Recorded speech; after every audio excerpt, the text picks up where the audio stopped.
Mister Madan है? जी है, मैं मिसेस मदन। जी काम था आपको? जी, वो सब बैठिए। बिजनेस में जी, थैंक यू। बैठिए, मैंने बुलाती हूँ। जी जी। Hello Mohan. Oh, how are you? I am fine. कैसे आ रहा होगा? बस I have a good news. Good news. बताओ बताओ। Our tender has pass. अरे वाह, यानी सीधे 50 लाख का फायदा ओवरनाइट। बढ़िया। अरे वैसे आपने टेंडर कब भरा था? In the last hour of tender, but I was not really serious about it. तो ये तो सिर्फ किस्मत की बात है। Congratulation. Thank you very much. मैं चलता हूँ। Okay okay, bye bye. Bye. बहुत लकी साबित हुई हो। कुछ दिनों के भीतर ही 50 लाख का फायदा। हमारे हिसाब से तो ये टेंडर हमें मिलने ही नहीं चाहिए थे। बहुत ऊंचे रेट मांगे थे, लेकिन तुम्हारे पैर पड़ते ही। ये तो केवल कोइंसिडेंस है। नाहक क्या आप मुझे क्रेडिट दे रहे हैं? कोइंसिडेंस ही तो याद रह जाते हैं छाया। आज से 15 साल पहले भी एक ऐसी ही घटना घटी थी, बिल्कुल इसी तरह। तब मैंने नया नया कारोबार शुरू किया था। एक तरफ महत्वाकांक्षा थी कारोबार बढ़ाने की, तो दूसरी तरफ कमी थी पैसों की। इसी बीच मेरी शादी हुई। तब सरला इस घर में आई थी। शादी के ठीक तीसरे दिन बाद इसी तरह का फोन आया था। लाखों का फायदा। अब कॉन्सिडेंस बार बार आते हैं, तो इसमें मैं क्या करूं? आप मेरी तुलना हर बात पर सरला से क्यों करते हैं? क्या आपको मुझ में कुछ भी अलग नजर नहीं आता? तुलना करने पर मजबूर हो जाता हूं छाया। आते ही घर की काया पलटती। Will you believe me छाया? तुमने इस घर को ठीक वैसे ही सजा रखा है जैसे सरला ने। उसी तरह के पर्दे, वही फ्लावर पॉट, उसी तरह का फर्नीचर, सब कुछ बिल्कुल वैसा ही। फिर वही तुलना। अच्छा बाबा, नहीं करूंगा तुलना। जरा एक मीटिंग सुनो। मीटिंग? आज तो इतवार है, आज की? कल सकता तो जरूर काम होगा। नाराज हो गए, लेकिन शाम को तैयार रहना, कहीं चलेंगे। आप कब तक लौटेंगे? यही जितनी जल्दी हो सकेगा उतनी। Okay bye. Bye.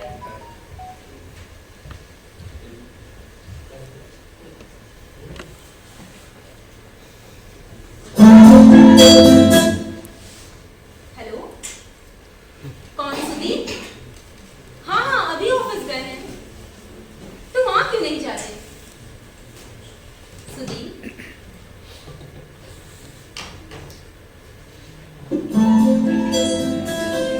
Sudeep?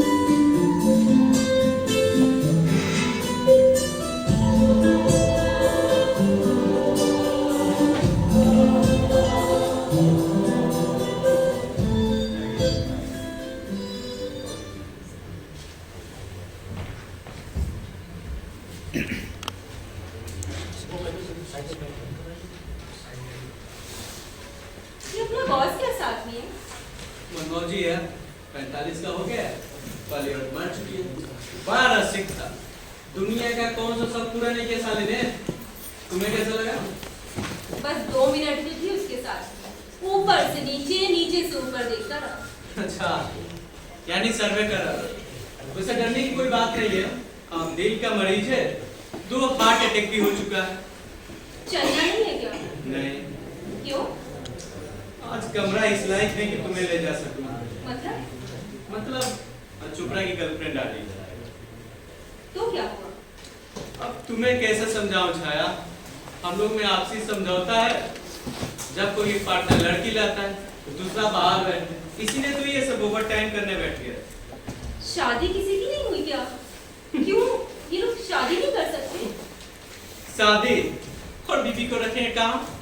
2 lakh से कम पगड़ी नहीं, 25 लाख से कम ऑनरशिप का फ्लैट नहीं, और किराए पर मकान कोई देता नहीं है। तो इसमें मायूस होने वाली क्या बात है?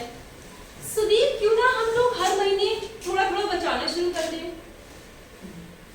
बचाना शुरू कर। बचा बचा कर कितना बचा पाओगे?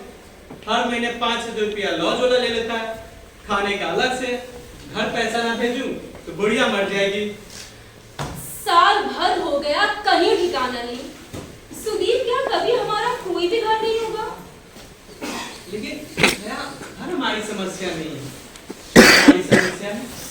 मध्यवर्ती नैतिकता का बोझ। उसे जब चाहो जहाँ चाहो हो सकता है। देखो ये ऑफिस भी हमारा। मतलब क्या है तुम्हारा? कहना क्या चाहते हो तुम? तुम्हारा मतलब है घर होने से पहले तुमसे? सुदीप, मैं ये कल्पना भी नहीं कर सकती। तो बस मकान की ही कल्पना करो। इसी तरह हजारों बिल्डिंग बनेगी पर उनमें से हमारे लिए कहीं जगह ना हो।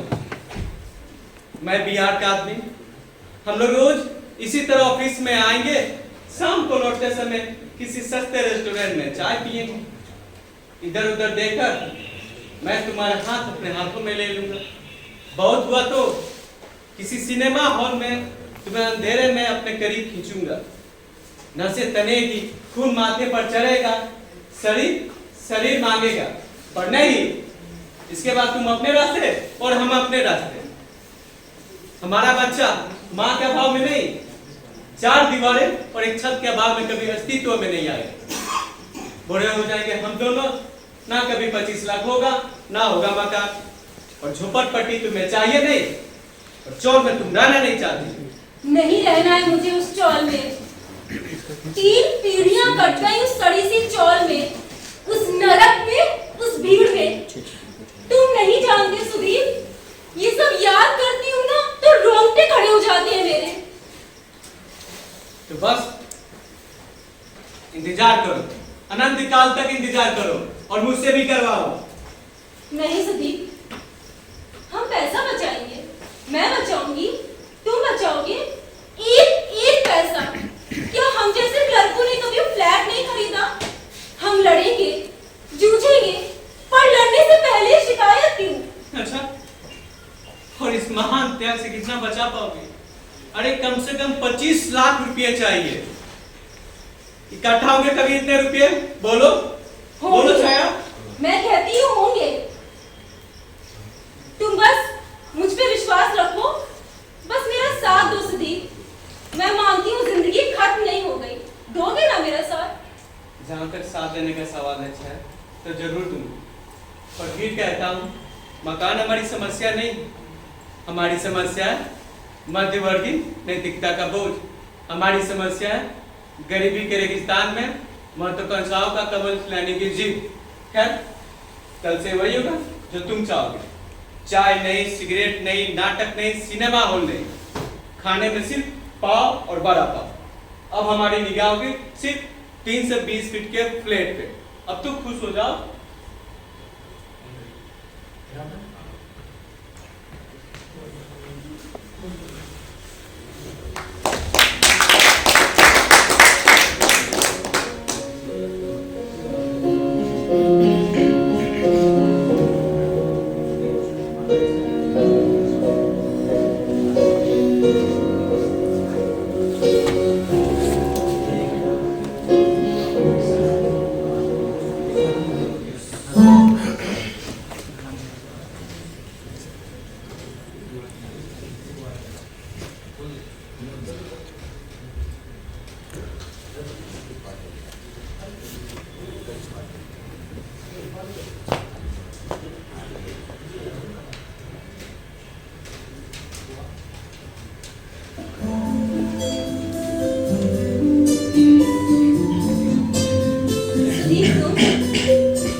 लेकिन गुलाब के फूल। क्या यही जली कटी सुनाने आए थे? अरे नहीं, वो तो मैं मजाक कर रहा था। उसे कितना बड़ा है ना ये बंगला, ये फर्नीचर, ये सजावट, ये दुनिया ही अलग। तुम्हें देखकर लगता है ना कि तुम सही जगह पहुंच गए। बस डर एक ही बात का है। किस बात? यही, तुम्हारे सोचने समझने के ढंग में कहीं कोई अंतर ना हो जाए। तो यही बात तो तुम पर भी लागू होती है। मतलब बताना जरूरी है क्या? नहीं नहीं छाया, इस प्रकार की आशंका भी तुम्हारे मन में नहीं होनी चाहिए। तुमने हाथ क्यों चुरा लिए छाया? पता नहीं क्यों सुदीप, न जाने अपने ही आप हट गया। क्या स्पर्श के भी संस्कार होते हैं सुदीप? तुम्हें कैसा लगा मेरा स्पर्श? अपना या पराया? तुम्हारे ही शब्दों में मतलब बताना जरूरी है क्या? और मजेदार बात तो ये है कि अभी सच्चे अर्थ में मैं उसकी पत्नी बनी ही नहीं, केवल औपचारिक साथ फेरे। उसने तुम्हारा शरीर पाने की कोशिश भी नहीं की, कोई उतावली भी नहीं। अब मैं तो सोचा था। सुदीप, मुझे भले पुरुष का कोई ज्ञान ना हो, पर वो स्त्री की पूरी जानकारी रखता है, पूरी तरह से। वो उतावलेपन और धीरज दोनों का अर्थ समझता है। उसने तुम्हारा स्पर्श तो किया होगा? किया है ना? कैसा लगा? बस अपना हाथ नहीं हटा पाई। उसे कैसा लगा ये नहीं जानती। जानती हो, मदन कभी भी मर सकता है। जानती हूँ, पर जब भी मेरे साथ होता है जीवित होता है, हंस खुलकर बात करता है, मुझे अपनी पत्नी मानता है। और तुम? मेरे मानने या ना मानने से स्थिति बदल जाती है क्या? आगे का कुछ सोचा है? सोचना क्या? इतना भी याद नहीं रहता तुम्हें, या तुम याद रखना ही नहीं चाहती हो? लगता है कोई आ गया। सुदीप, तुम अंदर छुप जाओ। कौन? मैं डॉक्टर बंसल। अरे डॉक्टर साहब आइए। नमस्कार। आइए आइए, बैठिए। क्या बात है डॉक्टर? जी वो मैं आपसे मिलने आया। लेकिन मदन तो घर पर नहीं है, वो ऑफिस के काम से बाहर गए। कोई बात नहीं छाया। जी बोलिए, कुछ काम था? क्या आपको पता है कि मदन की हालत कितनी खराब है? तो ये बात आप उनसे खुद क्यों नहीं कह देते? छाया, आप ही उन्हें बचा सकती हैं, आप ही उन्हें जिंदा रख सकती हैं। मैं? जी हाँ, कभी शराब न पिए और किसी भी तरह का एक्साइटमेंट भी नहीं होना चाहिए, नॉट इवन सेक्स, और कोई सदमा भी नहीं। तो वो मेरी सुनेंगे? छाया, प्यार में बहुत शक्ति होती है, प्यार की शक्ति और प्यार भरा विरोध। ठीक है डॉक्टर, मैं पूरी कोशिश करूंगी। आप विश्वास रखिए। और कोई नई दवा? नो नो नो, वही पुरानी वाली दवाई है। अच्छा, वो पुरानी वाली? जी। Thank you so much doctor. Okay, नमस्ते। बाय। Bye bye. तो फोन पे भी क्या अब तो डॉक्टर ने भी हमें साफ रास्ता बताया। अब पूरी बात, उसने जो कुछ भी कहा तुम्हें ठीक उसका उल्टा करना है। हर बात एकदम उल्टी, सिर्फ एक ही बात सही करनी, और वो है प्यार का विश्वसनीय नाटक। उसमें कोई कसर नहीं होनी चाहिए। सुदीप, तुम कितनी जल्दी फैसला कर लेते हो। फैसला तो हो चुका है, अब उन्हें केवल अमल में लाना है। भावना को ताक कर रखकर, संस्कारों का बोझ उतार कर और नैतिकता के माथे पर लात मारकर हर काम एकदम सावधानी से करना है। यानी दूसरे शब्दों में हत्या? शब्दों के हेर फेर से उद्देश्य नहीं खो जाना चाहिए। अच्छा है, सफलता पर ही हमारा प्यार टिका है, भविष्य टिका है। तुम क्या कुछ और भी कहने आए थे? हाँ, क्या? एक बात और, बोलो। वो मुझे 60,000 रुपये चाहिए। तुमने ये कैसे मान लिया कि रुपए हैं, और अगर है तुमका कोई हिसाब नहीं? तुम ये क्यों नहीं कहती हो कि तुम्हें रुपयों से मोह हो गया? उसे यहाँ तो बहुत है, वो देखो। गलती से रह गए होंगे। हाँ, तो मुझे भी इसी में से गलती से दे दो। सुदीप, लगता है कोई आ गया। तुम्हें रुपये ले लो। ले लो, और पीछे वाले रास्ते से निकल जाना। कौन? अरे आप आ गए। आई, मीटिंग जल्दी नहीं खत्म हो गई? गया ही कहा था, मन ही नहीं करता था। अब तो खुश होना। लेकिन काम भी तो उतना ही जरूरी है ना। बिल्कुल वही वाक्य, बोलने का वही ढंग, वही शब्द, वही रूप, वही मुद्रा। छाया, तुम्हारे रूप में मेरी सलाह ही वापस आ गई है। अब जीने की इच्छा फिर से करवट लेने लगी है। बहुत कमाया है मैंने, इतना कि कई पीढ़ियां खा सके, लेकिन अब मुझे तुम्हारे अलावा और कुछ नहीं चाहिए। मैं तुम्हें संभाल रखना चाहता हूँ, मुझे अपना प्यार। नहीं, अभी नहीं। छाया, क्या हो गया तुम्हें? कुछ नहीं, आप एक्साइट हो रहे हैं। आप आराम करिए, बिल्कुल आराम। और एक बात और, जब तक मैं ना कहूँ आप कहीं नहीं जाएंगे, दफ्तर भी नहीं। जैसा मैं कहती हूँ वैसा ही करना होगा आपको। कुछ दिनों की तो बात है। तुमसे दूर रहकर मुझे आराम मिल सकता है क्या? शादी से पहले मैं सोचता था कि अपने आप को रोक सकूंगा, पर रोकना ही होगा। लगता है डॉक्टरों ने तुम्हारे कान खराब कर दिए। डॉक्टरों का कहना ना मानकर ही तो ये हालत हो गई आपकी। मेरा कहना ना माने तो मैं जानूं। तुम तो ऑर्डिनेंस जारी कर रही हो। आप चाहे जो भी समझिए, बुरा लगा हो तो बाद में मना लूंगी। वैसे भीतर ही भीतर आपको बहुत गुस्सा आ रहा होगा ना मुझ पे? गुस्सा नहीं, प्यार। ऐसा प्यार जिसकी जड़ें बहुत गहरे विश्वास में होती है। आज कुछ छुपाऊंगा नहीं।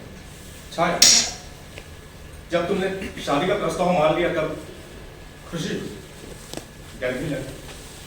खुशी इस बात के लिए कि मेरी मनचाही वस्तु मिल रही थी, और डर इस बात के लिए कि कहीं तुमने मेरी जायदाद के मुंह में तो हार नहीं कर दी।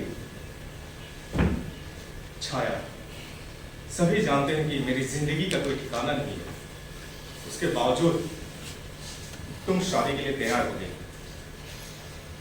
फिर भी आशंका का प्रेत मेरे मन को डराता ही रहा।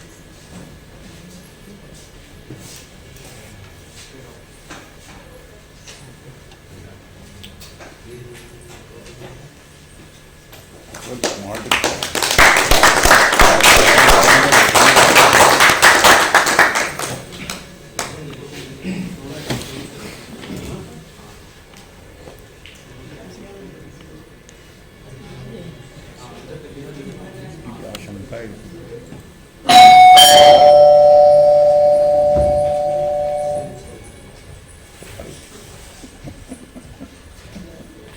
अरे डॉक्टर साहब, आइए आइए आइए, नमस्कार। नमस्कार। आइए डॉक्टर साहब, आइए आइए। डॉक्टर ने बोल कितनी बुरी कैसे हैं आप? मैं ठीक हूँ डॉक्टर साहब, बैठिए बैठिए। और डॉक्टर साहब, जैसे आना हुआ कैसे ही चला आया? आज कोई नई दवा बताने में इरादा है डॉक्टर साहब? अरे नहीं मदन साहब, आप दवा बताऊंगा नहीं आपको, कम करूंगा। दवा कम करने के इरादा है? जी हाँ। इसका मतलब है कि मेरी सारी पैथोलॉजिकल रिपोर्ट आपके पास पहुंच गई है। जी हाँ, और आपके लिए गुड न्यूज भी है। अच्छा, बताइए बताइए। आपका ईसीजी स्टेबलाइज हो गया। क्या इसीलिए स्टेबलाइज हो गया? यानी 9 घंटे का एक्सरसाइज, अब मैं नॉर्मल लाइफ जी सकता हूँ? अरे अरे अरे मदन जी बैठिए, रिलैक्स। इतना एक्साइटेड होने की जरूरत नहीं है आपको। डॉक्टर साहब, मैं एक्साइटेड नहीं हो रहा हूँ। थैंक यू डॉक्टर साहब, thank you very much. Thanks मत बोलिए मिस्टर मदन, डॉक्टर साहब थैंक यू, आपको ना तो किसी को। इसका आंसर कोई और ही है, आपकी अपनी पत्नी छाया। हाँ डॉक्टर साहब, सब उसी का किया हुआ है। Thank you very much doctor साहब, thank you. Take care, bye bye. Doctor ने भले इजाजत दे दी हो, पर मेरे बंधन जारी रहेंगे। अब तुम्हारे बंधनों की कौन परवाह करता है छाया मैडम? ये पागलपन ठीक नहीं। क्या तुम्हें विश्वास नहीं कि मैं तुम्हारी हूँ? फिर इतनी अधीरता क्यों?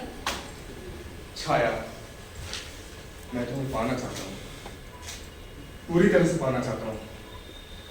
कुछ महीनों से मैंने तुम्हारा कहना माना, पर मेरा एक और कहना मानेंगे? कौन सा? आज मेरे साथ मंदिर चलेंगे? वैसे मैं कभी मंदिर तो गया नहीं, लेकिन तुम्हारे लिए जरूर जाऊंगा। तैयार रहना? Okay, bye bye. Bye bye.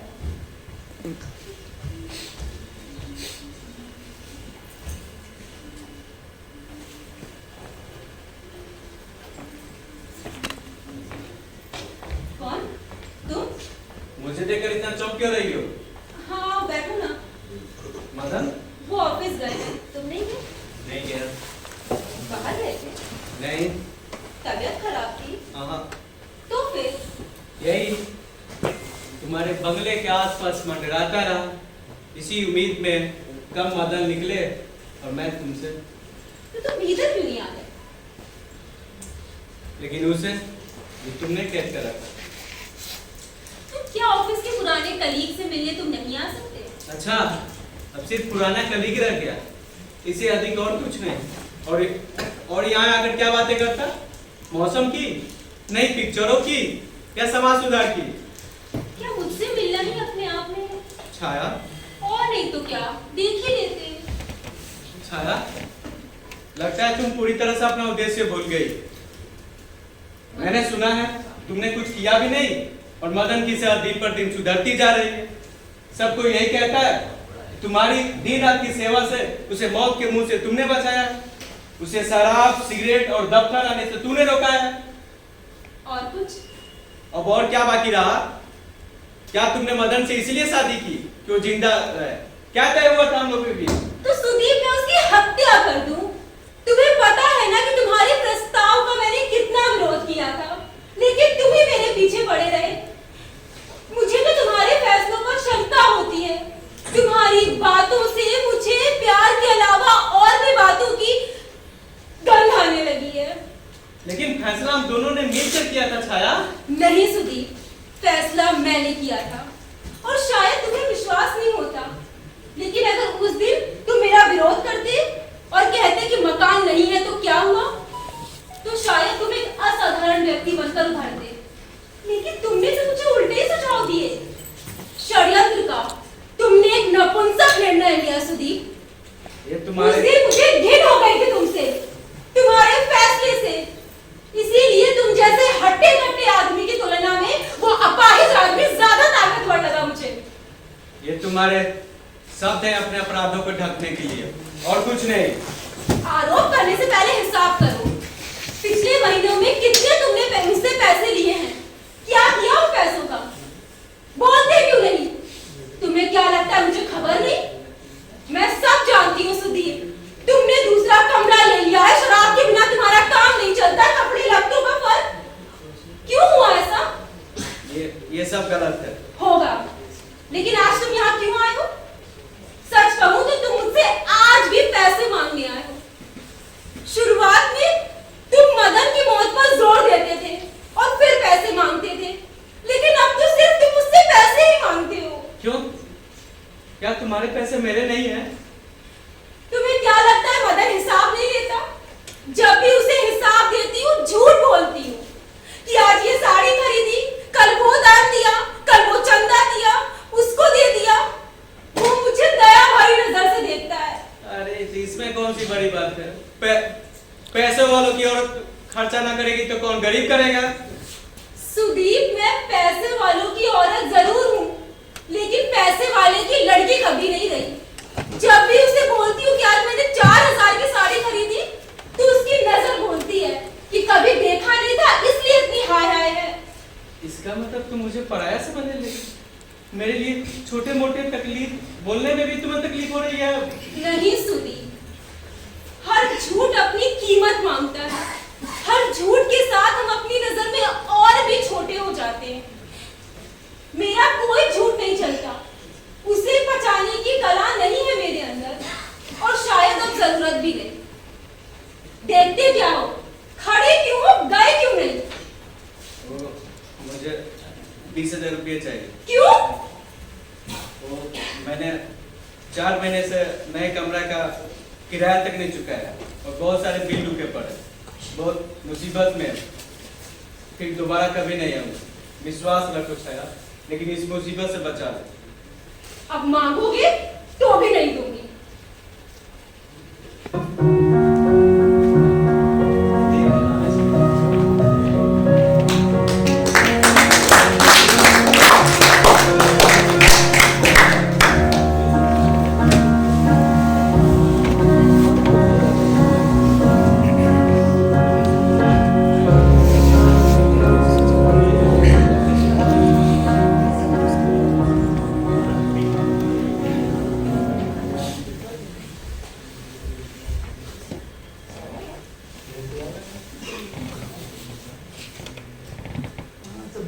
मैं कभी यस, छाया कम।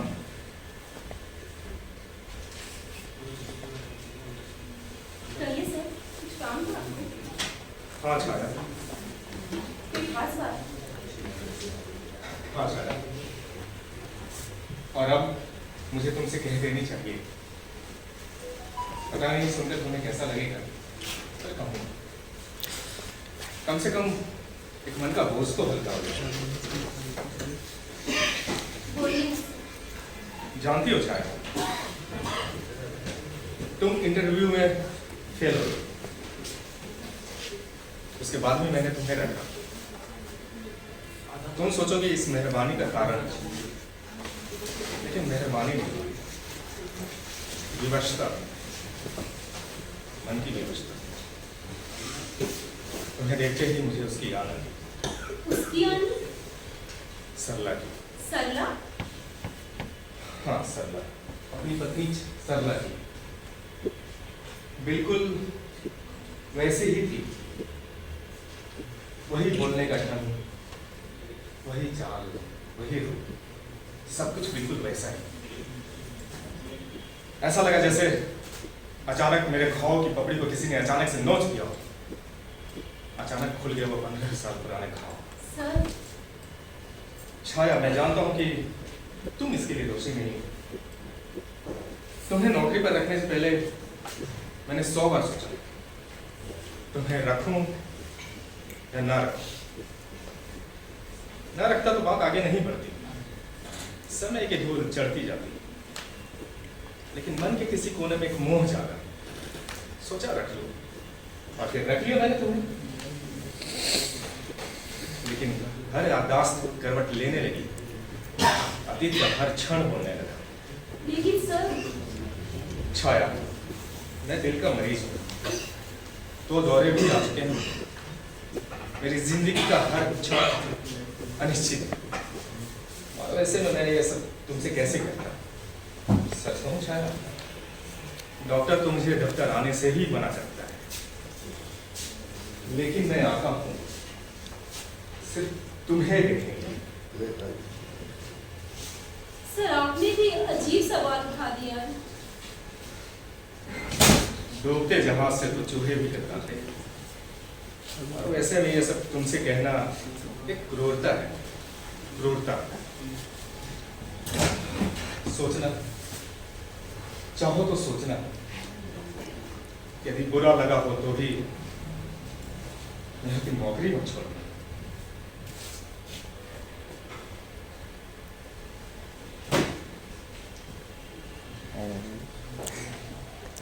बहुत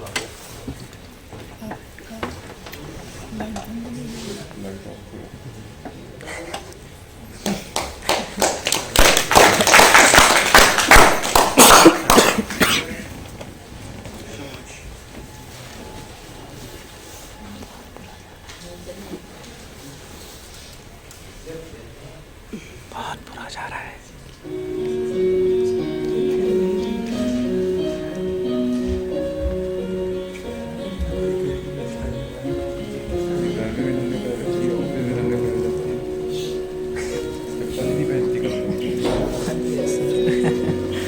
नाटक है सर। बोलो सर। मैं आपकी नौकरी छोड़ देती हूँ। आखिर क्या हुआ? बस अब मैं और ये नौकरी नहीं कर सकती। यानी मदन तुमसे? तुम पराया ना हो जाओ, इसलिए नौकरी छोड़ देना ही सही है। इस बात का डर था मुझे शायद, लेकिन मैंने इसे कभी गंभीरता से नहीं ली। क्या तुम नौकरी छोड़ दोगी? और क्या करूं? कल वो मुझसे फिर सवाल पूछेगा, क्या जवाब दूंगी मैं उसे? हाँ मैं कर नहीं सकती, ना भी कर नहीं सकती। हाँ करती हूँ तो तुम्हें खोती हूँ, और अगर ना करूंगी तो वो टूट जाएगा। यानी सब रास्ते खत्म हो गए और यहीं से शुरू होता है बेईमानी का रास्ता, षड्यंत्र का रास्ता। सुधीर? हाँ छाया, हाँ। जरा सोचो, एक एक बूंद खून जलाकर भी हमें छोटा सा घरौंदा तक नहीं बना। हर आदमी अपने स्वार्थ के लिए दूसरों के खिलाफ षड्यंत्र रचा करता है, तब हम भी। यानी तुम भी? हाँ छाया, मैं भी। अगर हम फिर से शुरू करते हैं तो 10 साल और, इस बीच कुछ हो गया तो कई साल और। अगर दूर रहना ही हमारी नियति है तो मैं सोचता हूँ हम भी उसी रास्ते पर क्यों ना चले जिसे दुनिया शॉर्टकट कहती है। मैं तुम्हें कभी मकान दे नहीं सकता था, हाँ मदन तुम्हें सब कुछ दे सकता है, सिर्फ हाँ कहने की देरी। सुदीप, लेकिन तुम जानते हो ना कि मदन कभी भी मर सकता है। और इस सत्य को जानने के बाद भी वो शादी करना चाहता है। क्या ये क्रूरता नहीं है? उसने सोचा है अगर किसी करोड़पति लड़की उसकी औरत जैसी ही दिखाई क्यों न देती, क्या वो इस प्रकार का शादी का प्रस्ताव रख सकता था? नहीं। क्या यह साजिश नहीं है? साजिश को साजिश से ही मात देनी होगी छाया। जिस प्रकार हम मकान का इंतजार कर सकते हैं, उसी प्रकार क्या उसका मौत का इंतजार नहीं कर सकते? सुदीप, लेकिन मैं तुम्हारे अलावा और किसी के बारे में सोच भी नहीं सकती। ये सब पाप है। मैं जानता हूँ छाया, तुम मेरे अलावा किसी और के बारे में नहीं सोच सकती, पर हमारे पास अब कोई चारा नहीं। तुम मदन से जाके हाँ कह, क्योंकि मैं कह रहा हूँ इसलिए जाके मदन से हाँ कह।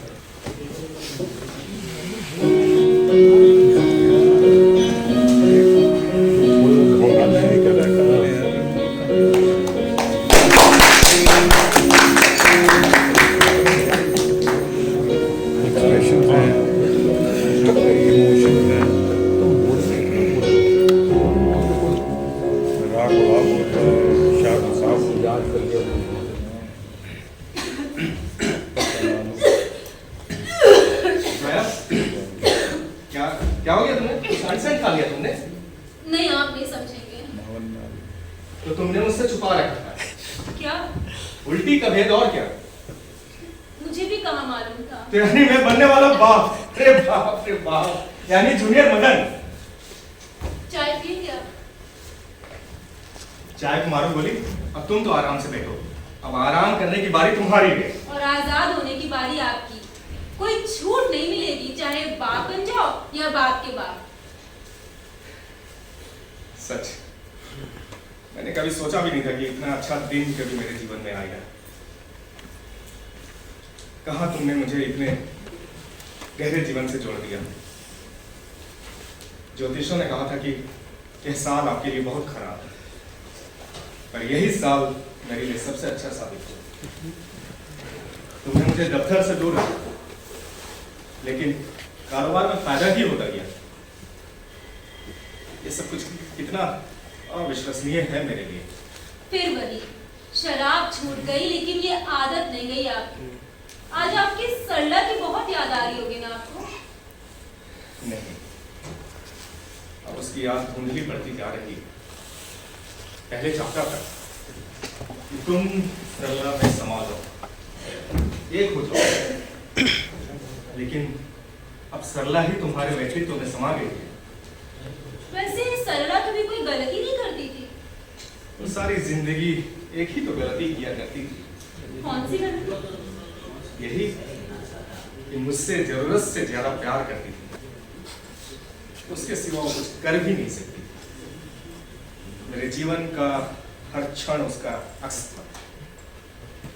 इसीलिए तो उसके मरने के बाद मैं अपाहिज हो गया। इतना प्यार करना भी अच्छा नहीं। तो क्या मैं आपको अपाहिज बना रही हूँ? शायद। तो क्या मैं आपसे लड़ूं? अरे नहीं बाबा, कुछ महीनों बाद, नहीं तो अपना होने वाला बच्चा चिड़चिड़ा हो जाएगा।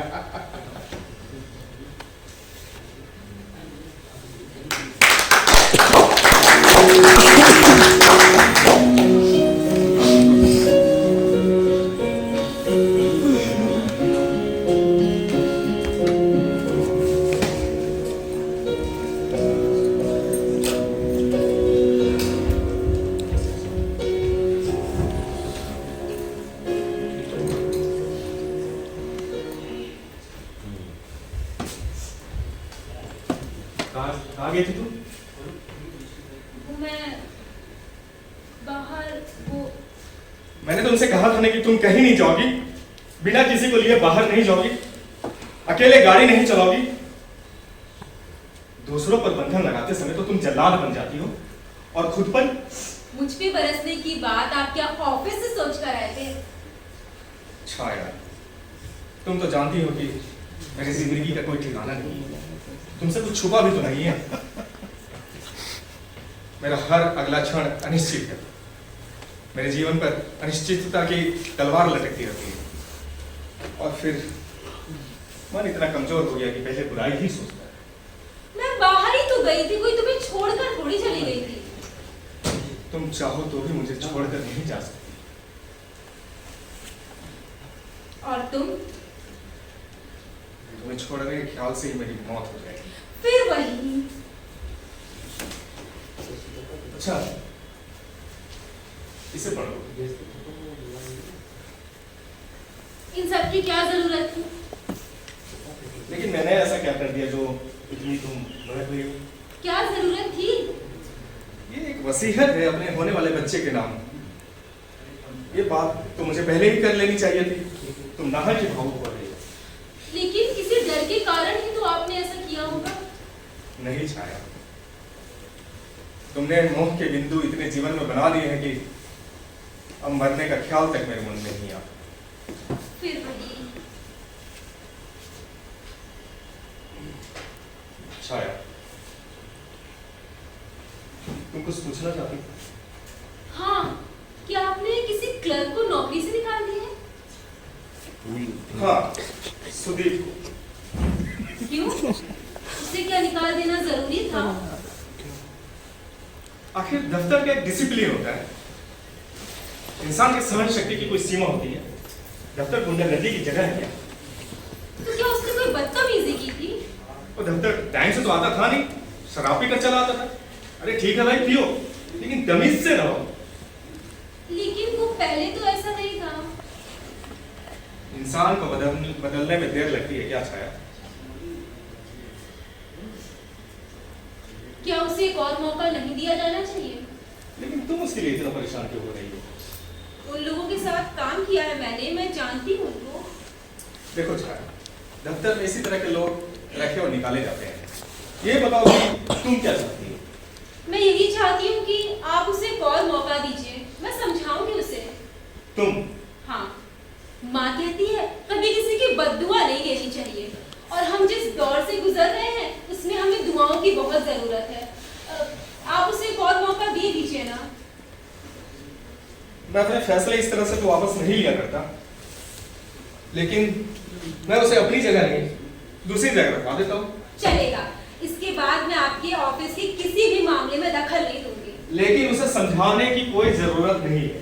मैं तो डर रही थी कि आप मेरी बात मानेंगी भी कि नहीं। अरे भाई, जिसकी पहचान उसके बॉस की पत्नी से हो, उसका कोई कुछ क्या बिगाड़ सकता है मैडम?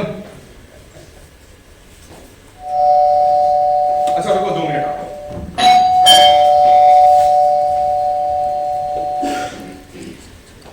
अरे मोहन, आइए आइए आइए। अरे कैसे आना होगा, आइए। और मैडम, हाँ वो मैंने तय कर लिया है। और एक बात करनी थी, वो मैं अपने एक आदमी आपके पास भेजूंगा, उसे काम पे रख लीजिए। तो काम से निकाल दिया आपने उनको? हाँ, मैंने उसे निकाल दिया है, आप उसे काम पे रखो। तो ठीक है, भेज दीजिए। और आपको किसी आदमी की जरूरत है? हाँ ठीक है, चाहो तो उस तरह का ही कोई दूसरा आदमी मेरे पास भेज सकते हो, मैं उसे काम पे रखूँ। Thank you. Thank you, thank you. मैं चलता हूँ। बाय। अब तो खुश, बहुत। जरा मैं फ्रेश हो गया।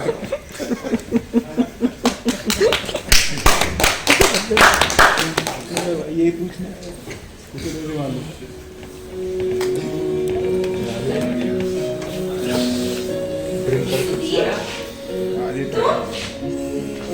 क्यों? नहीं ऐसा चाहिए क्या? वो मदन, अच्छा, पुरानी लॉज में गया, वहां पता चला कि तुम मुझे पागलों की तरह ढूंढ रही। तुम शायद नए ठिकाने पर भी गए। मिश्रा ने सारी बातें मुझे बताई। शायद मिश्रा ने तुमसे कहा था नौकरी के छूटने के गम में मैं रेल के नीचे कट मरूंगा, पर मैं ऐसा कुछ नहीं करूंगा। हाँ, एक बात तो भूल ही गया, सुना तुम मां बनने वाली। बहुत बहुत बधाइयाँ तुम्हें भी और मदन को। उस दिन तुम्हारे घर से लौटकर मैंने बहुत सराहा। उस रात मैं सोचता रहा कि हम लोग में आखिर अपराधी है कौन? तुम, मैं, मदन या परिस्थिति है? नहीं, तुम अपराधी नहीं हो सकते। तुमने मुझसे प्यार करने में कभी कोई कसर नहीं की, पर तुमने अपने कोई नहीं कर सकती। मदन ने जब तुमसे कहा था, शादी का प्रस्ताव रखा था, मुझे उसी समय तुमसे लड़ना था और उससे भी लड़ना था, उसे जाकर ललकारना था, पर मैंने ऐसा कुछ नहीं किया। उल्टा मैंने षड्यंत्र का सहारा लेने की कोशिश की। खैर जो कुछ भी है, ये मत सोचना मैं ये शहर छोड़कर नहीं जाऊंगा। निश्चित रहो। देख चुके हैं।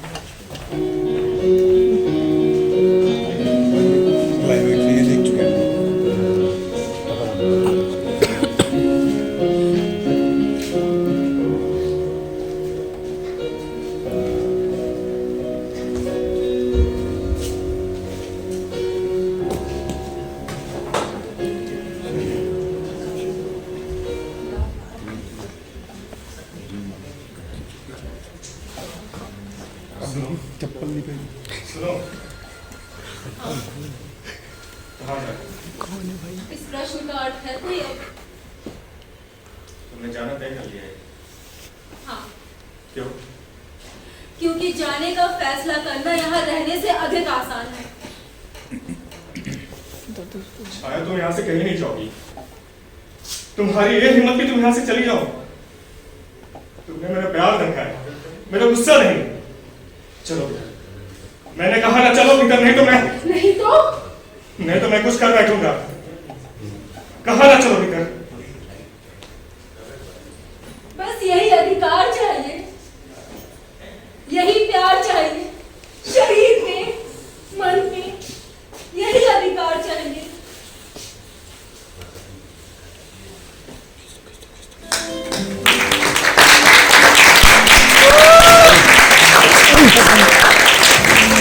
हमें कई मुद्दों पे आभास ये होता है उन मुद्दों के बारे में कि कहीं ना कहीं हम ही जबरदस्ती, लालच में, स्वार्थ में अपने रास्ते से भटक जाते हैं। जैसे एक मुद्दा आता है माँ बाप का।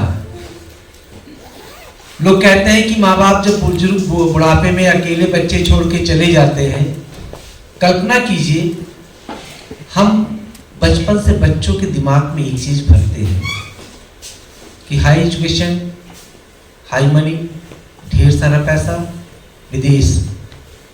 क्या बच्चे ने कभी बचपन से कहा था कि मुझे बाहर जाना है?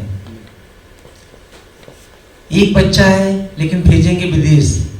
जब वो जाएगा तो हाई एम्बिशियस हो जाएगा, जाहिर सी बात है, उस कल्चर में रहेगा। जब रहेगा तो आपको तो भूल ही जाएगा। उसके बाद बेटा दोषी। तो आज जैसा आपने देखा सुदीप और छाया के बीच, क्या छाया की गलती थी? छाया को तो सुदीप के लालच ने मजबूर किया कि आपको इस रास्ते पे चलना होगा। ये नाटक जो कि मोहम्मद फजल साहब के द्वारा निर्देशित किया गया और बहुत ही अच्छा एक पाठ, एक लेसन, एक सीख सबके सामने रखी कि यदि हम अपने विचारों पर नियंत्रण रखें और थोड़ा भी धैर्य से चलें तो हमारे रिश्ते और भी अच्छे हो सकते हैं, कल को खराब नहीं हो सकते। अब हम बुलाना चाहेंगे सबसे पहले तो इस नाटक के जो परिकल्पना की है और निर्देशन किया है मोहम्मद फजल साहब को, कि उनको आमंत्रित करें कि आए और इसके बारे में कुछ बताएं कि आखिर ये विचार उनके दिल में कैसे आया। तब हम बाकी टीम को बुलाएं। आइए सर। बहुत ही अच्छा आपने नाटक लिखा, इसके लिए बहुत बहुत धन्यवाद। हेलो। कोई भी नाटक करने से पहले उसके पीछे जो कलाकार होते हैं उनकी बड़ी मेहनत होती है। आप मुझे ना कह के मेरे कलाकारों को कहिए, उन्होंने बहुत मेहनत करी है और वो बाहर से आए हुए हैं। और मैं अपने कलाकारों को जो है बुलाया।